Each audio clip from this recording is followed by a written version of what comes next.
Horror कहानियां थी। चुड़ैल पार्ट 1। ऊंची ऊंची पहाड़ियों और घने जंगल से घिरा हुआ भैरवगढ़ गांव काली पहाड़ी के ठीक पीछे था। काली पहाड़ी यानी मौत का घर। भैरवगढ़ गांव तक पहुंचने का रास्ता बेहद दुर्गम था। लगभग 24 घंटे घने तूफान और तेज हवाओं की वजह से वहां के वीराने माहौल की कहानियां लोगों के दिलों को दहला देती थी। ऐसे बहुत कम लोग थे जो भैरवगढ़ गांव तक जाने की हिम्मत करते थे। लोगों का कहना था कि इस गांव के आसपास बुरी आत्माओं का साया मंडराता है। गांव के रहने वाले लोगों ने वैसे तो अपनी आंखों से किसी बुरी आत्मा या साये को नहीं देखा था, लेकिन गांव का बच्चा बच्चा इस बात को महसूस कर सकता था कि गांव के ऊपर कोई तो खौफनाक साया मंडरा रहा है।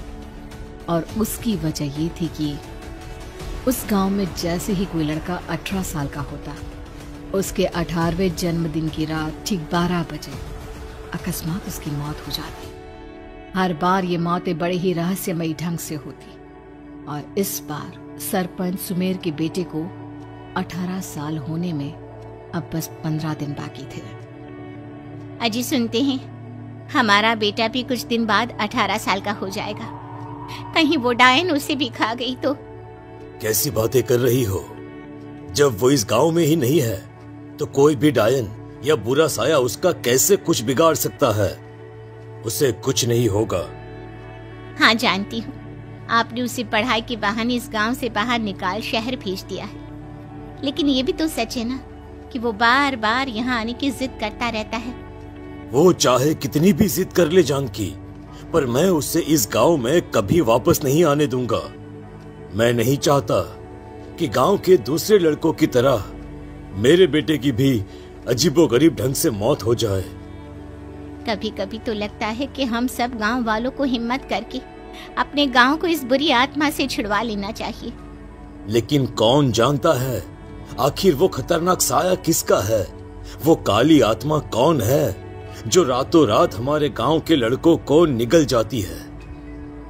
सुमेर और जानकी जब ये सारी बातें कर रहे थे तब रात के लगभग 10 बज चुके थे और हर रात की तरह भैरवगढ़ गांव एक भयानक काले तूफान की आगोश में था।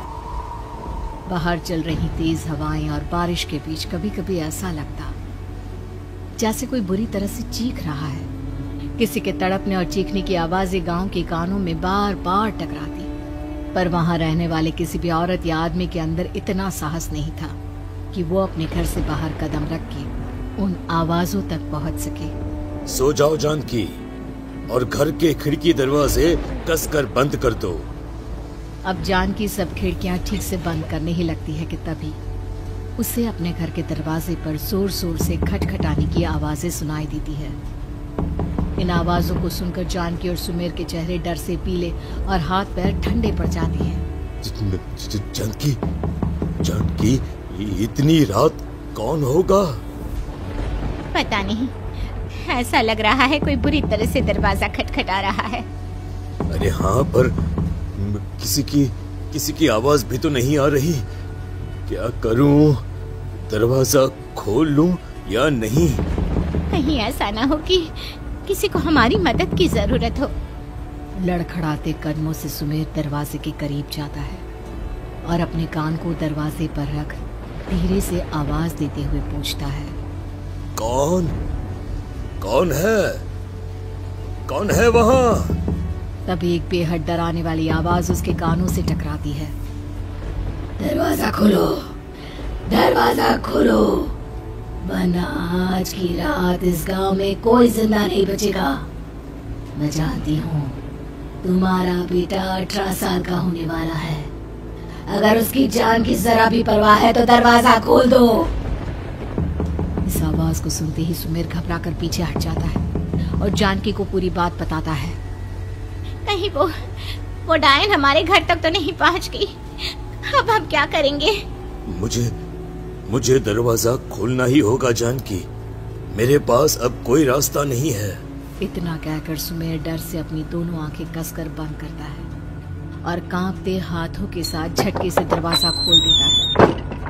तभी किसी के जोर से हंसने की आवाज सुमेर और जानकी को सुनाई देती है।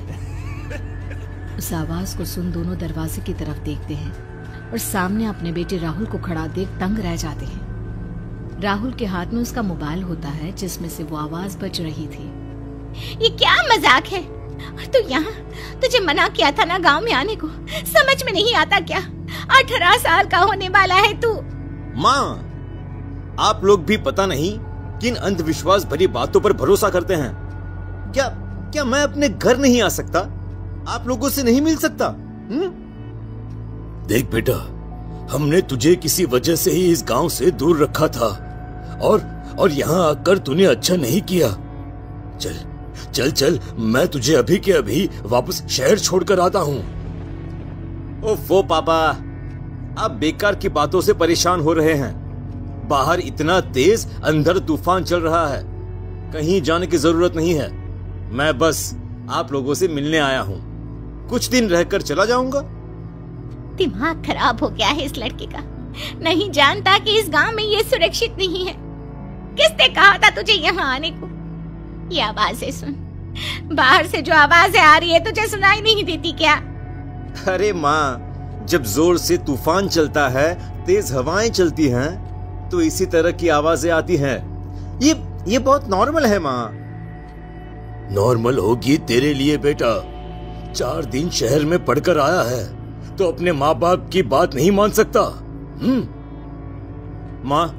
माँ, मुझे अभी बहुत जोरों से भूख लगी है, पहले कुछ खिला दो, और रात भी बहुत हो गई है। हम इस बारे में कल बात करते हैं, ठीक है? राहुल के वापस आ जाने से जानकी और सुमेर की आंखों की नींद उड़ गई थी।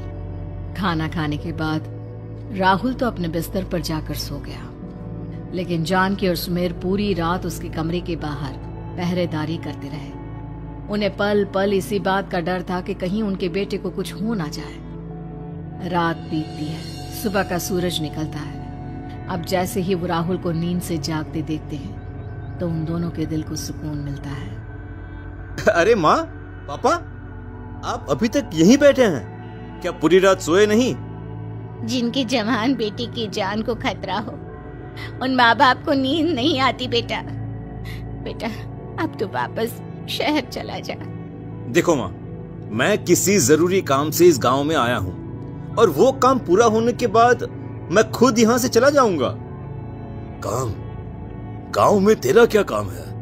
पापा, मैं बचपन से ही इस गांव के बारे में बेहद डरावने किस्से सुनते आया हूँ, इसीलिए अब मैं उन्हीं किस्सों के ऊपर डॉक्यूमेंट्री फिल्म बनाऊंगा। रिसर्च करना चाहता हूँ कि आखिर सच्चाई है क्या। हे भगवान, लो जी, सुन लिया, और भेजो इसे पढ़ने के लिए शहर। मैंने आपसे पहले ही कहा था, मेरी बहन के पास दूसरे गांव भेज दो। ना ये शहर जाता और ना उल जुलूल की बात इसके दिमाग में आती।